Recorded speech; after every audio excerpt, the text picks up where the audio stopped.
நித்தொ நித்தொ நெல்லுச்சோறு என்னை மணக்கும் கத்திரிக்கா. நித்தொ நித்தொ நெல்லுச்சோறு என்னை மணக்கும் கத்திரிக்கா.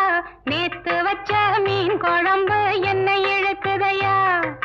நெஞ்சுக்குள்ள அந்த நினப்பு வந்து மயக்குதையா.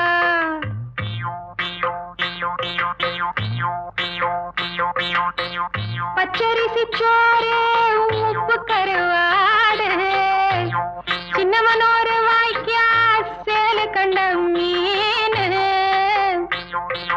குருத்தான முளக்கீர வாடாத சிறுகீர நினைக்கையிலே எனக்கு இப்போ எச்சி ஊறுது. அள்ளி தின்ன ஆசை வந்து என்ன மீறுது. நித்தொ நித்தொ நெல்லுச்சோறு என்னை மணக்கும் கத்திரிக்கா. நேத்து வச்ச மீன் குழம்பு